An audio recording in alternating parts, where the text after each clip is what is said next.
All right. Welcome to the Take What You Need podcast. This is an unplanned, unscripted conversation between two individuals where you, the listener, and us participating can take whatever we need and what resonates. I am your host, Sean McQueen. I'm 37, veteran, small business owner, and a dog lover. And today I'm joined by Athan Schindler, who I'm going to hand this mic off to in a moment. And together we're going to explore a wide array of different subjects. Let's dive in and see where we go. Athan, the floor is yours. Go ahead and introduce yourself and tell us, who is Athan? Amazing. Well, first of all, tons of gratitude for you for having me on your show. You were on my show and you and I formed an instant friendship where which has been developing, and I'm just really grateful for that. And another opportunity to kind of have a really cool conversation. So about me, the real short elevator pitch is 47 years old. I live in Central Texas. I am also a veteran like you, another place where we connected. Things that I do, I'm always careful about saying I am. Things that I do are I own a gym. I own a commercial development, where I lease space to other health and wellness professionals, and I own a cafe slash smoothie bar. Currently still serving in the military, and as we speak right now, I'm in El Paso, Texas, at a military school until June. So that's the other things that I do is I'm a dad of 3 kids and 1 on the way, and that's the elevator speech. I love it. When you shared that, I'm like, this man is busy. He's got some things. He's got some things on his plate. And now I'm going to ask you a question. Are you ready? I'm ready. Bring it. You said you have 3 kids and you have 1 on the way? Yes. Can you describe to me the emotions that you felt and experienced when you learned you were going to be a father for the first time?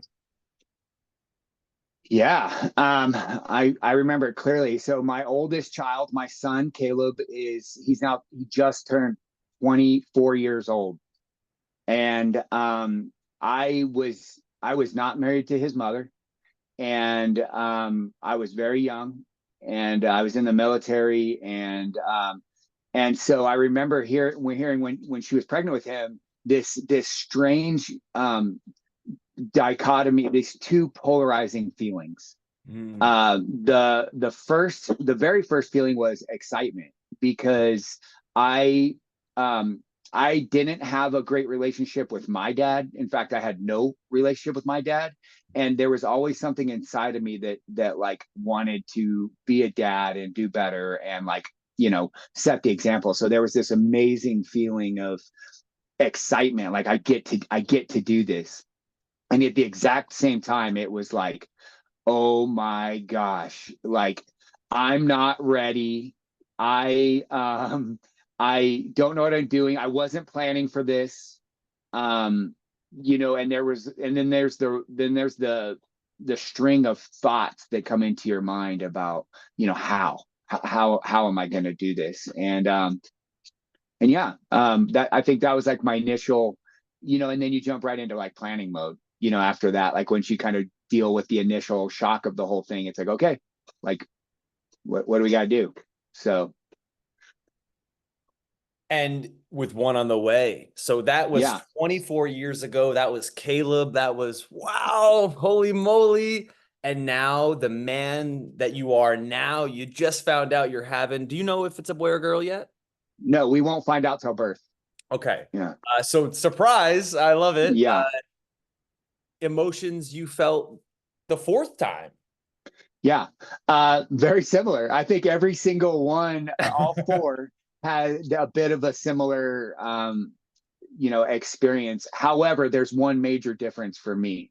That very first one, you don't know what kind of dad am I going to be, or am I going to like being a dad, or you've never lived the experience. And now, having lived the experience with 3 children, I absolutely, like, it's my favorite hat that I wear is dad.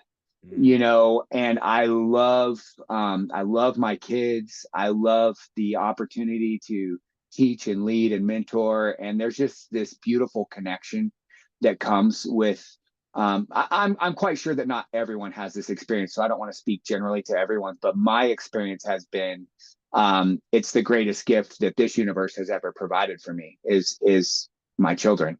And that connection that's just unbreakable. And so this one was still a little bit of an oh shit moment, and way more excitement, because I know what being a dad is like and the gift that it is, and now I get yet another opportunity to do it. So yeah. If I were to ask you a question about, you said you grew up and you didn't have your father in your life, is that correct? Yeah. So being a father now of over 24 years, where and how did you draw on the aspects of how you yourself wanted to father? I'm sure it's a process and it's fully loaded, but knowing that you grew up maybe with a piece like that, which sounds like absent in your life, and then you Yeah. create that. What did that look like for you? Yeah, it was a very long learning curve. In fact, I have repeated in many ways. I've repeated behaviors that were handed down to me through having an absent father and that experience. I didn't know, I had no role models for what that connection should look like and what that relationship should look like. Even though my mom remarried later on, and I had a stepfather, you know, and again, like his deal was kind of, that's your kid, you take care of him, and he was very very hands off, and we developed a relationship, of course, but that's just to say that I just really didn't have the experiential learning model of what dad looks like, at all. Like, I wasn't near any male family at all or anything. So that's a long-winded way of saying that, I was in the military in very specialized units, and I was running and gunning during those early years, and I was very self-centered and kind of focused on what I was doing and where my career was. And I made a lot of mistakes. I repeated, in a lot of ways, even though I was in my children's life, I had also abandoned them in some ways. So really, how did I learn? By trial and error. By being able to look myself in the mirror and evaluate. How am I doing in this aspect of my life, in this role, and was very honest with myself and saying, like, this isn't who I want to be as a father. Mhm. And so that level of awareness and introspection, and then you kind of just, you start looking around, you start seeing, oh, this is how my buddy's doing it, and this is what, I saw this in a movie, and I saw this, you start kind of like picking up bits and pieces, and you kind of figure it out. And I think I've been a coach also since 1998. Mhm. So my perspective on parenting is it's a lot like coaching also. So as I was developing myself as a professional, I was also developing myself as a father. So I'm reading books and I'm watching podcasts and I'm studying and going to conferences and whatnot. And yeah, it's just being a lifelong learner and being open to. I also got a lot of feedback. That's probably the other part, is your kids are going to tell you when they're not like happy with you, and your like spouse is going to tell you when you're not doing a great job, and all that stuff. And you have a choice when you get that kind of feedback. You can get defensive, or you can give up, or you can feel defeated, or you can say, okay, I accept that feedback and I'm going to do better. And that's really just kind of been the process. And I'm not the greatest dad on the planet. In fact, I recently on my podcast I sought out other professional, like, guys, parenting experts as a part of my self-study, because I still don't feel like I'm getting it right. So that's that's another big part of it. Without a role model father figure like that, and you said you went running, gunning into the military, into like even special ops and stuff like that. Do you feel those two are connected in some way? Yeah, majorly. majorly connected. And I say this to a lot of people as a learning point, maybe a cautionary tale, but also to bring awareness to other people's life, because it took me a lot of years to, it almost like was like a very painful awakening. But I spent probably into my early 30s trying to prove my worth, trying to do special things so that somebody would want me, so that I felt lovable, so that people would say, hey, this is because, so they would say, like, I want to keep this guy in my life, or that this guy has some sort of value.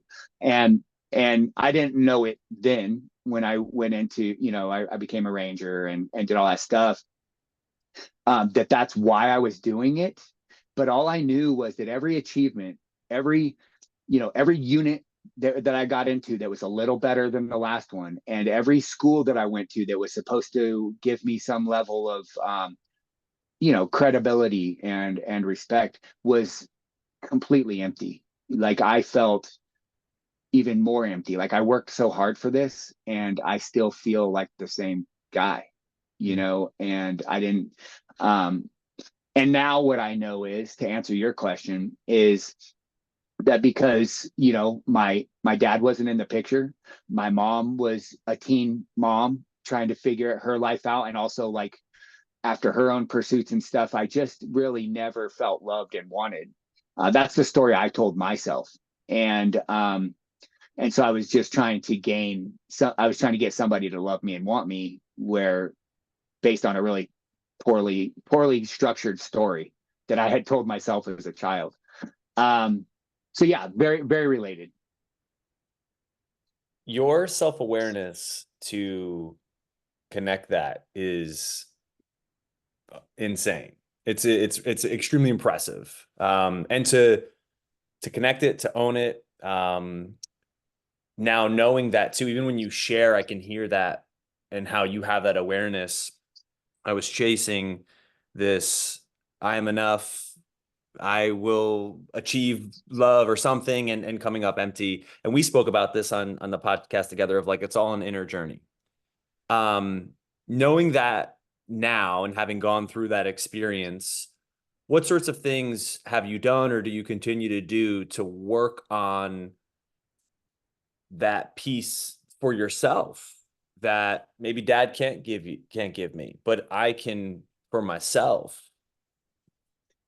Yeah, it's a constant process. I'm always relapsing. A major part of your character and your personality and your mindset is formed, before you're 13 years old.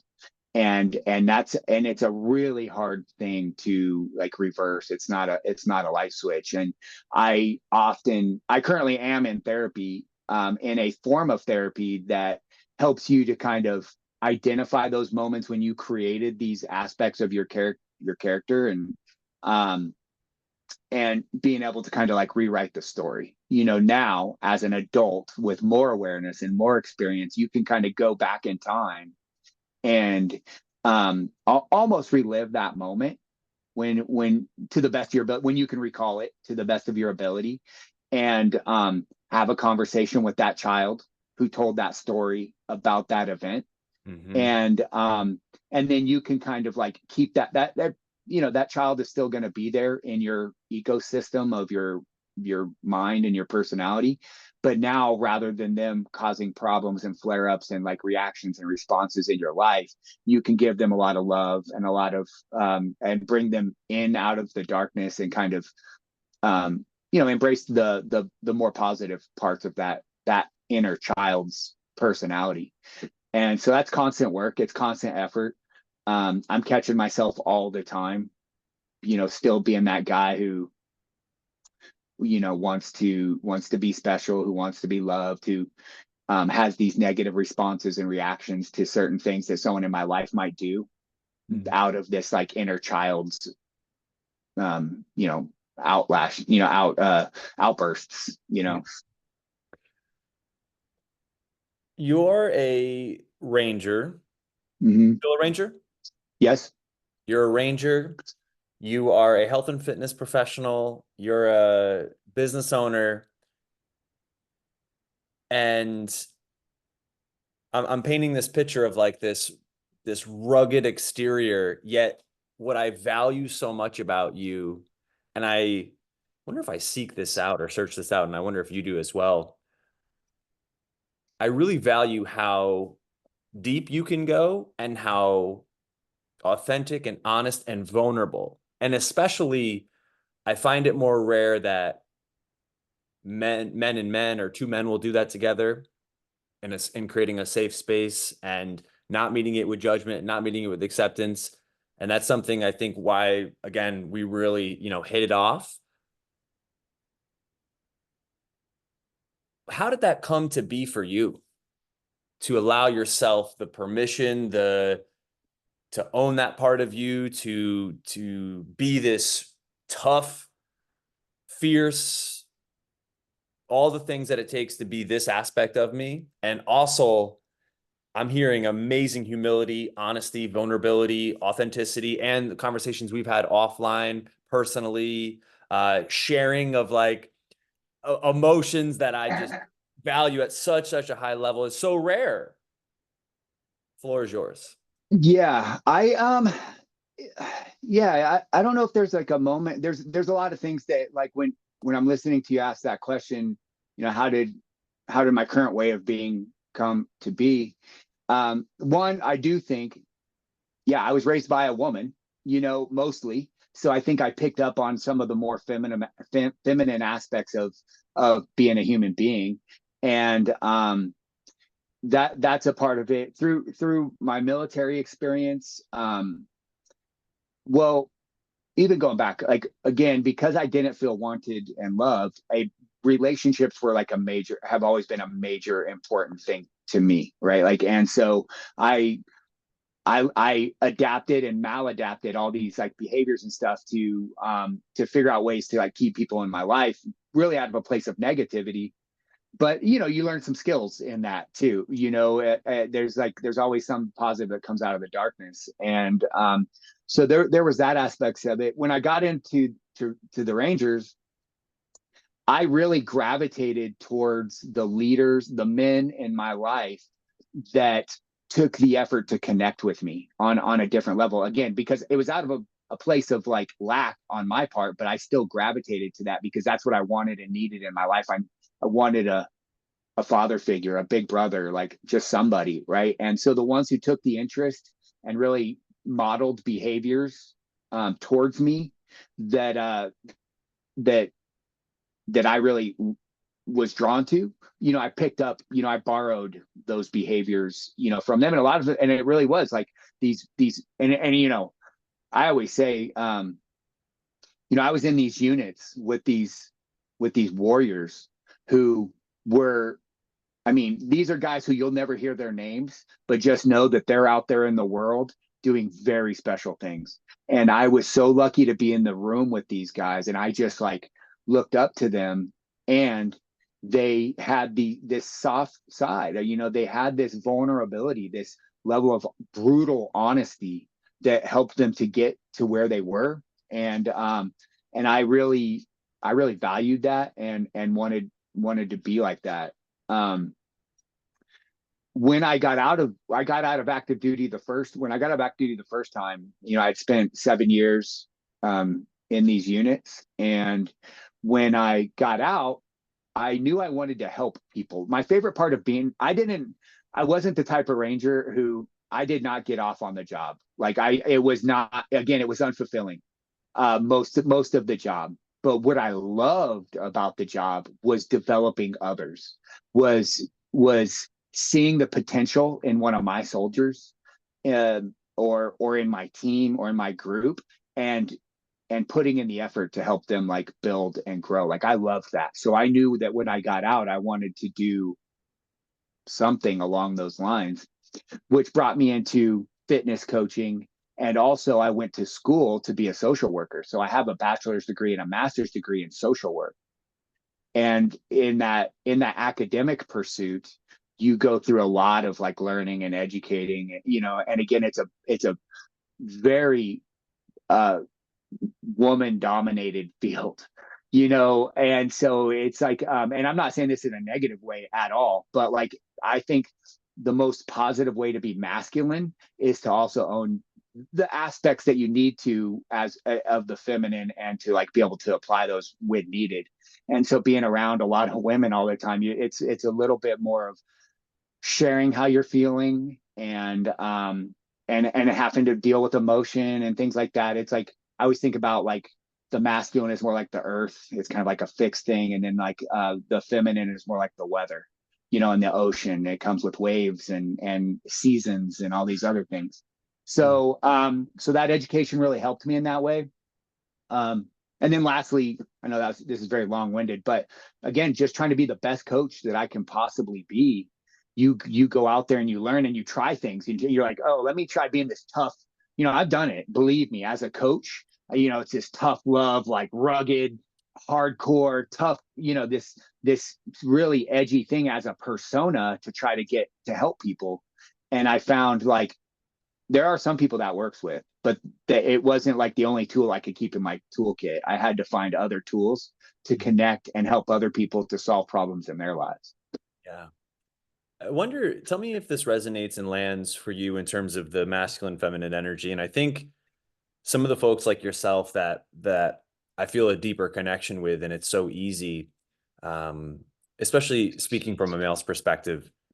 I have this belief that within all of us, we have the polarity of masculine and feminine energy, yet we're not afraid to oscillate between the both. When I think back to when you were, maybe a ranger, or my time in the service, or even some time as in your days or as a business owner, or just in your daily life, you might be called to tap into a certain energy a little bit more. You need to be maybe a little bit more assertive, a little bit more firm in that decision making, whatever that sort of energy might entail. And then there's this whole other realm of like being truly in tap with your feelings and expressing them. And then I think maybe even full circle here for like the you and I is the safety to share that, and not feel this sense of dismissal about it, or you're less than, or your worthiness comes down in any degree. I like how you highlighted within there earlier of like one of the most masculine, or I took it as like the strongest things you can do is own your feelings, express your feelings.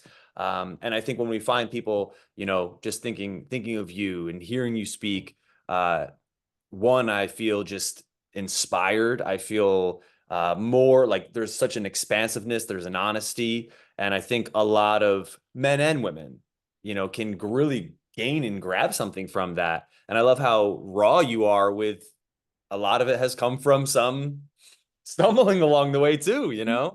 Yeah, very much so. I mean, I like I said, all these. I would say the majority of the positive aspects of my like character now, and like who and my mindset now really came out of a place of pain and hurt.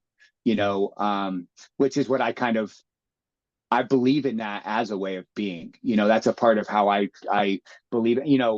Taking a very unemotional kind of example of that, that is what fitness and strength and conditioning is, right? Like you break yourself down during when you're training. You're not building up, you're not getting better when you're training. You break your body down, and through the process of recovery Mhm. and healing is when you get stronger. You build thicker muscle tissue, or you create a new capacity in an energy system or something like that. But it's always through the breaking down process. And so um that's just, I accept that as a part of life. you Mhm. know and going back to your point earlier, I think like I've always said, and I believe strongly, and this is for all people listening, you like, look, your emotions are there. Look, if you're a guy, the feminine is there. And if you're a lady, the masculine is there. So like, why act like it's not? Why Mhm. not figure out how to use it, and tap into it when you need to? I think the healthiest and the most effective all of us can be is to have access to it all, to Mhm. be in control of all of the ways of being, not being so strong-handed in any one. You could get results. Like, I'm not even saying like you won't get some results there, but you will probably never be as healthy and as effective as you could be if you kind of we're willing to kind of go into some of these other tools that maybe you've been avoiding. Yeah, yeah. Going back to your all the way back to the beginning, your baby on the way. Mm-hmm.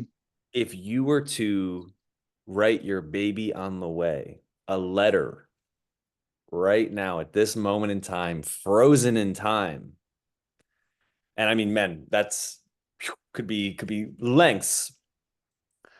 What do you think would be a couple things that would stand out or jump out that you would feel important and necessary to communicate that they will only read, or I should say, we'll get the opportunity to read, pick an age, 16 Yeah, pivotal, 18's pivotal, 20, somewhere in there? man, that's such a great question. I actually may dive into that off of this call to like explore that a little bit. But my very first like response or reaction to that is, just lessons that I've learned, right? Like these are things that are really, hey, here's some of the things that are most powerful in my life, and let me share this with you.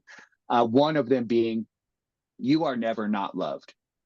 You are always loved. The only time that you are feeling like you're not loved is when you're making yourself feel like you're not loved based on some story you're telling about whatever's going on in your life. Mhm. And that's a lesson that I had to really, I've learned the hard way. I still have a hard time dealing with, but no one can abandon you. Like you are never abandoned because you are always in the world with these. It's like, yes, someone can take time away from your life or whatever, but the fact of the matter is that you always have value. You're always loved, and you are lovable at all times. At all times, there's not one moment in your entire life. So that's something that I would want to tell my child moving forward, because I'm going to do things in their life that they're going to interpret a certain way, and I want to make sure that I set that tone. Um, the other thing is question everything.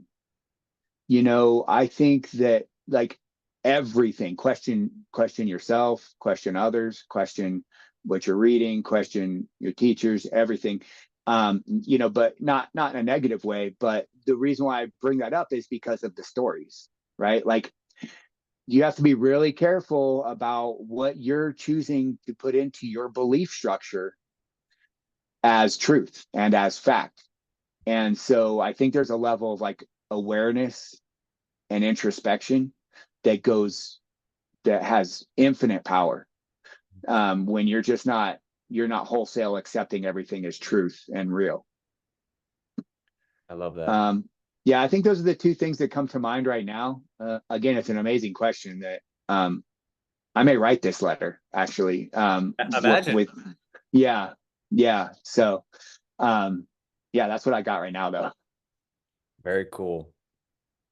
Let me let me take you back to the beginning when you shared a lot of the elevator pitch, so to speak. And there was, I'm in the service. I own a gym. I own a building. Is that correct? Yeah, commercial Or development. Yeah. and you're a dad and you have a baby on the way, three kids and plethora of other things that are on your plate, so to speak. Um, I guess I have a couple with this within thinking about this, but my first is, how do you, I'm thinking of busy people, busy adults, and you're not without a busyness on your plate. How do you organize that, compartmentalize, focus on what you need to get things done, be productive when you have kind of things in different places, so to speak? Yeah, multifaceted approach. The very first thing is that I have a core set of personal values, like five values that I live by, that are bigger than anything that I do. That these are my values, and I'm always kind of filtering everything through those five values. Um, the first is prioritize what matters. I'm constantly asking myself daily in my morning practice, what matters right now, because what mattered yesterday may be different than what matters today. And so like what matters. And the second one is do the work. Meaning like so many people just are ineffective because they're in the mindset of perfectionism, or there's a lot of different reasons that prevent them from just taking action. And so a big part of it is that I just don't allow, I never get stuck in perfection or inaction, because I have a value of, look, I have a lot of faith that when I just get the sets and reps in, and it's going to be imperfect, ugly, messy, uh, a lot of different things that could be considered negative. But the fact of the matter is I'm always making progress because I'm always doing the work.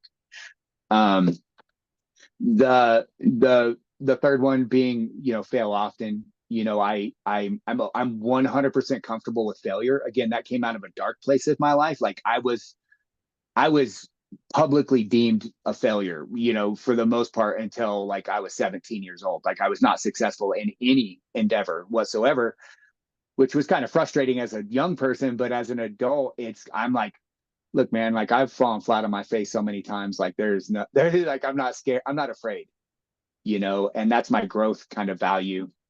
Um, just taking ownership. Like I think a lot of time, the other part is own your life. That's another value that I run as a filter. So on a daily basis. So by the way, I read these to myself every single day. And I think about today, how can I own today through these filters of my values? Own your life is the fourth one. And that's really my value for like, look, I'm not going to point fingers. I'm not going to place blame. I'm going to take ownership of what's mine. And I'm going to take ownership of like where I can be effective. And that's a big part of it. The last value is kindness over everything. And that's really like, look, it kind of like is pervasive across all the values, but it's really important that I'm being kind to myself. I'm allowing myself grace as I'm moving through the work. And I'm just trying to, a lot of times people just beat the shit out of themselves mentally, and it stops them from being effective and being, getting things done. That of course, being kind to other people is a major part of that. But in terms of the question you asked, the internal kindness is more important. And then the last thing I get through is like I just have a daily practice, which you and I talked about on my podcast.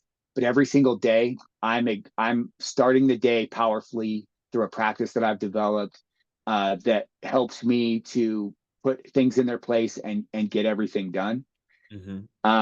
And that's just what I think is just important. You have to have, everyone needs a system. My system isn't everybody's system, but everybody needs a system. Everybody needs a process for handling what's on their plate.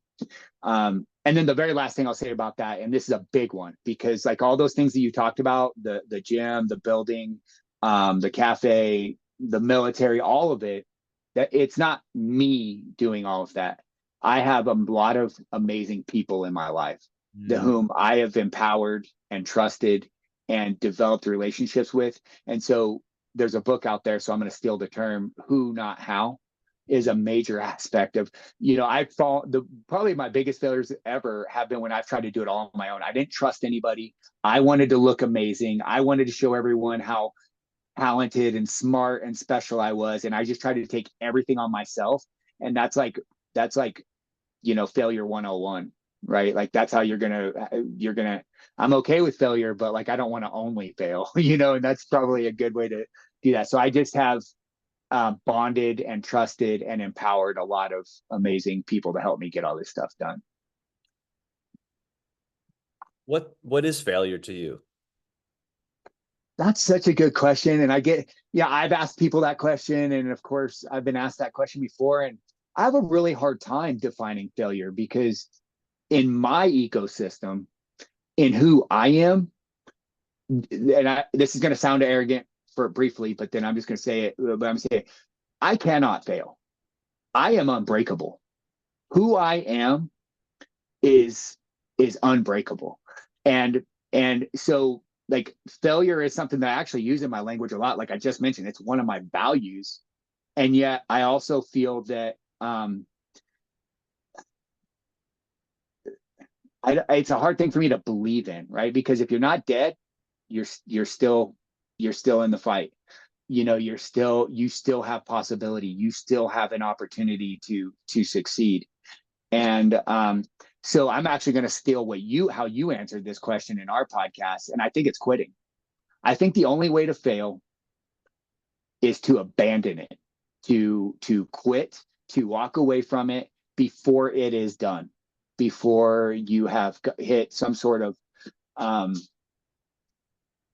level of completion on that, whatever it may be.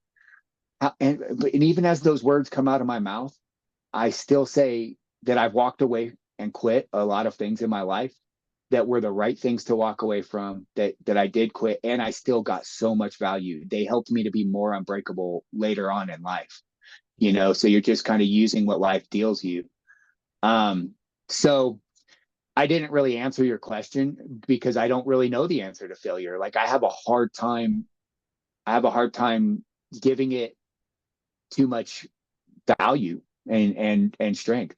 Tell me if this lands with you, and I completely agree and understand. I wonder if part of it, there was this thing I heard a long time ago, and I loved it and I adopted it. And tell me what you think here. If I don't use a word and it's not in my orbit, I don't experience that. People would say I'm bored. I'm like, I don't get that. Like, I'm never bored. I don't use that word. It's not in my terminology. So I don't experience boredom. Maybe you're just lacking resourcefulness. Or you're just vegging out. Like, when it's time for the weekend, I like to unplug. It's not about boredom, it's about recharging, and words matter. So when I thought about you with failure, and man, I love you're a growth minded individual who, in my opinion, knowing you, is always going to try, who's always going to learn. So the idea of failure can't happen for you because through my lens, because I'll know I've tried. I'll know I have put forth effort. So to fail, like failure, it doesn't compute for me, is what I interpreted of you. Does any of that feel like it rings truth, sticks, lands, is in a truth for you? Yeah, 100%. Like words mean things, and how we give those words definitions are ways to give meaning. So that all does ring true for me. Like, I do think that your perspective on life is going to kind of determine a lot of that. As you were talking, I heard a question in my mind, and I don't know that I have the answer to it, but it did pop in my mind. It's like, and also you cannot achieve a goal, right? Like I could say, I want to be able to squat 550 pounds. I want to be able to back squat 550 pounds, which I have never in my entire life back squatted 550 pounds. But I could have set that for a goal, and I could have worked towards that goal, and I could have not hit that goal. And so the question that popped up in my mind is, what's wrong with failure?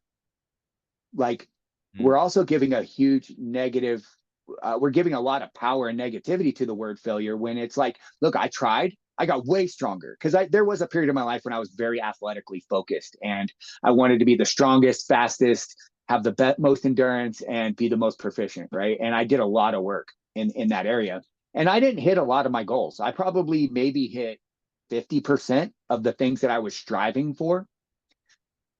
And so in that regard, I failed. I mean, and I got stronger, and I learned skills, and my squat went from 425 to 475, even though I never got over 500. But is that a failure? I didn't hit the goal, so I failed in that regard. But then going all the way back to my earlier definition is just like, I got a lot out of that. There was so much benefit from it, and I also believe that if I had just stuck with it longer, if I had just kept going on that goal and just had that mindset of like, nope, sets and reps, keep going, don't stop, I think I would have eventually, who knows how long, but I would have gotten there. Mm-hmm. But yeah, the word, like, also people can fail in a goal, in a metric. So there is that definition of did you do it or did you not? And that's okay. Yeah, I think you bring up a good point of the acceptance of the reality in some of these things, like you're mentioning. Like the reality is this, maybe I like the back squat analogy. Maybe I failed in achieving the end goal. However, the positive spin, the growth aspect, the takeaways really amplify that it wasn't a failure experience, but maybe, in terms of A to B, sure, Yeah. a ranger, as all the things that you are, what's the first thing that comes to mind when I ask this question? What scares you? Easy. Easy, because I think about this a lot, yeah, I still deal with abandonment, man. Like the thing that, like, I think if you believe in hell, and if hell is your own personal hell, my own personal hell would be being alone. Like being feeling like everyone in my life walked away from me, that I wasn't worth being keeping around, and all of that. I think that's that's an inner child, a very strong part, character in my psychology, and everything, that, like, I've 47 years old, and still, like, most of any negative response that I have, anything anyway, that, like, kind of makes me just really spin out, oftentimes is because I get sucked into this, like, you're going to leave me, you don't want me, you don't think I'm worth it, you don't see my value, you don't, you know what I mean? There's a lot of that in there. And so um yeah, that's probably number one fear for me. Yeah, the deep on the deepest level. Yeah. It reminds me of I know I sent you the Ultimate Coach, which is an amazing Oh, book. so good. Yeah. It reminds me of another one that I'll have to make a note to myself. Again, I reread often, and um where I forget the exact quote, but it was like when these hurts or disturbances come up, it's almost like needing to give ourselves love inside of these parts that were wounded. And like only we can do that for ourselves. Like nobody can do that for you. So what I would like to uh you to share with everybody too, one of the gifts you gave me and so many others, uh that I have felt tremendous mental health, mental benefits from doing this, and I have morphed it into my own version and variation. Uh, but it was when we got on the topic of our morning practices, and you shared a little bit of what is encompassed in there, particularly the letter to yourself. Yeah. Now, if you're someone who, this is, if I zoom back out real quick before I give you the floor, I know we all struggle with thoughts, stories, beliefs, patterns. You're oscillating between just the growth and the hard charge, and still bring to the surface. So honestly, I still struggle with these real things from all the way back here. We all do that. And I honor you for sharing that. And just life and stuff that we experience. And a concept that I extracted from our conversation, and then once doing the work, I realized as a health and fitness professional, I was what I deem so good at coaching other people, yet terrible in here to this guy. And that's Mhm. the most important relationship that I have, first and foremost, is with myself, or we have with ourselves. So a gift you gave me was how to learn how to better coach and speak to myself. And I have been 2 weeks plus, I've been on this process, and the difference is profound. So the floor is yours to share and tell us all about it, and how you got going on it, and how you do it, and how powerful it is. Yeah. So what you're talking about is the letter to self that I write to myself every single day. In fact, I don't always do it in the morning, and I'll make a lot of excuse why I haven't, but I do it every day, no matter what, because I don't feel quite right when I don't do it. At this point, I just don't feel quite right when I don't do it. Um, yeah, so I have a journaling practice, and it's a 3-part system, and the first 2 parts don't really matter that much to this question because there's a lot of different journaling methods out there that are very effective and work for a lot of people. I've adapted my own. But the thing that I think is unique about mine is this letter to myself every single day. The piece of it is that's important is that I am writing from the perspective of the writer is my own life coach or my own best friend. I bounce between the two because sometimes they have different things to say. But um, so I write this letter to myself, and so the my current method of doing that is my myself being who I am today in my life. 47-year-old Athan, who deals with all the things that you already listed in this show. You know, and so the way that I write that is like I take a second, I do meditation. Sometimes I'll read a bit of a book or something like just prior to this. Of course, the other part of my journaling practice helps to kind of set the tone. But I tap into my inner wisdom, the powerful me, the all the parts of my DNA and my intellect and my psychology and my experience and education, like all the powerful parts of me, I tap into that and I talk to the parts of myself that are maybe feeling weaker or are struggling with something, or there's a lot of reasons why I might need some help from a life coach or best friend who I might consult.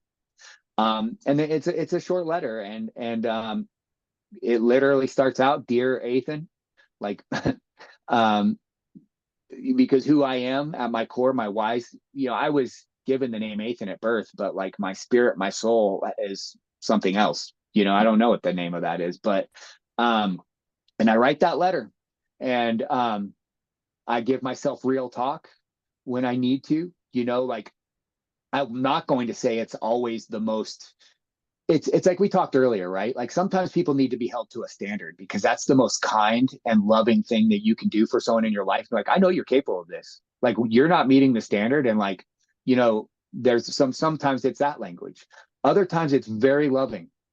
Like, man, I'm just like I'm feeling pain for what you're going through, and like I just want to connect with you because I can see how hard you're struggling. And every day the letter has a different vibe and a different tone, but I write that letter to myself. And the other piece of it is I sign it off, and this is a big important to me because I felt unloved, unwanted for my entire life. Mm-hmm. That I say I love you, Athan. And that's just my little thing of like, you're always loved. You're never not loved because you love yourself. And other people can abandon you, and other people can think poorly of your behavior or the things that you're doing, but it doesn't matter because you love you. Mm-hmm. You've got your own back. And yeah, that's the practice, man. I actually, before you, one other thing that you taught me, and that it's in my head. It's right. I haven't changed. I'm a creature of habit, so I've been Mm-hmm. sticking to my process. But it's back there in the back of my mind of there's some other ways that I could take this that I think would be powerful. Writing the letter to the 8-year-old me who went through the most painful parts of my life. Mm-hmm. Um, I think there'd be a lot of healing and like growth there Totally. that I haven't delved into too much yet. But I think that's something I'm going to ease into a little bit. For sure. That practice is the groundwork for so much self-love and acceptance that we all need. And I'm so grateful that you have the vulnerability and courage and honesty to share it. Um, Man, I wish you can't give out a feeling. I wish I could just give out what I feel from having, done this and made this my own. I will add to yours. Maybe people grasp aspects. I took how you said to do it. Um, and actually through the golden hour challenge that we're doing private journaling site, 750 words. And maybe we'll get a kick out of this, Athan. I put this instrumental music on. I let it incent. So it's like a very experiential thing. I write to myself just like you described. Um, and even aspects like maybe what do I need to hear that day, or what am I working through, or what triggered me, right? Anything in that realm, or go to something deep like we talked about in the past. But this part, when I'm done and I've written the sign off, I love you, Sean, I reread it back out loud. So then it just, the doing it and then the sound and all of it. Whew, and then from there, it's like, let's go. Let's take the day.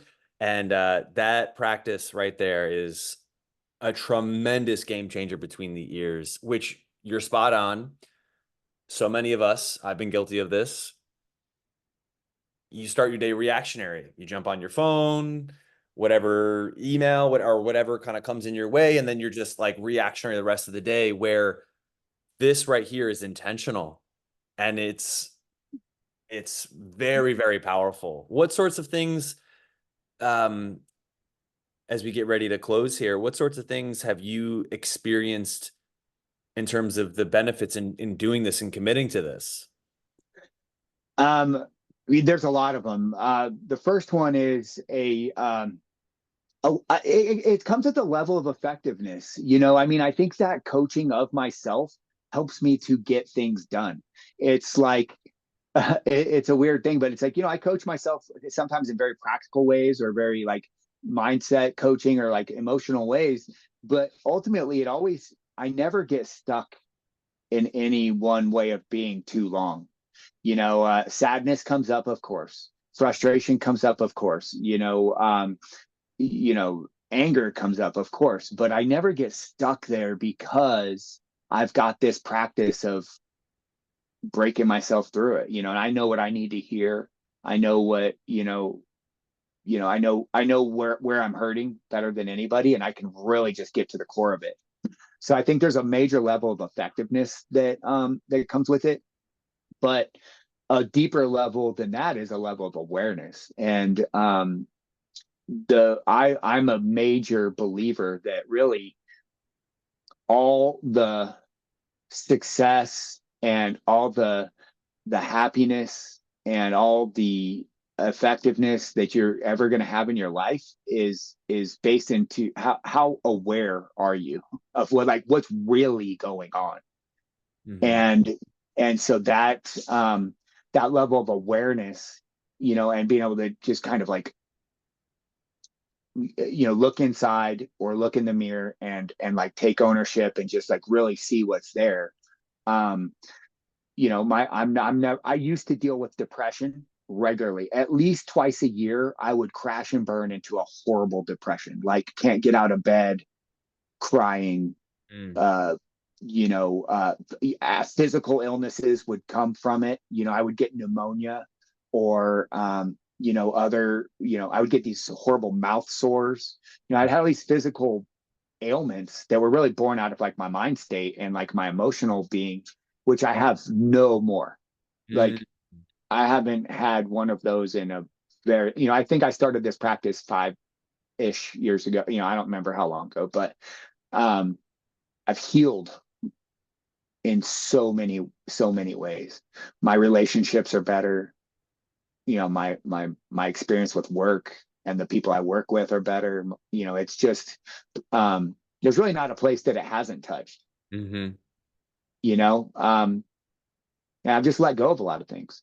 you Yeah. know so You know, the Take What You Need podcast is the title. And if there are so many things to grab and to grasp and to take away from our conversation here, if there's one, I highly, highly recommend that. And if people wanted to connect with you, reach out to you about that or any questions, where would be a good place to send them, my friend?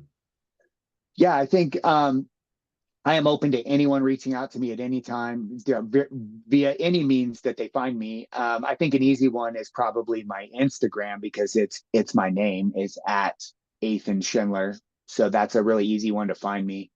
Um, yeah, that's probably the best way. But if you find me on Facebook, or if you land on my podcast website or anything, they all have ways to kind of reach out to me, and I welcome it. I think connecting with other people, helping other people, learning from other people is a major positive aspect of my life. So I'd love to hear from you. Yeah. Ethan, I want to thank you for your time, for your depth, for your shares. You're a busy man. I know that. So it's for giving us a full hour of your time. I appreciate you. I value you, and I thank you. Absolutely, man. It's such a gift to be on the show. And you are such a gift. So if anyone's taken anything out of this, is if they know you personally, they need to tap into you more, and really understand the gift that you are to others. So I appreciate you, man.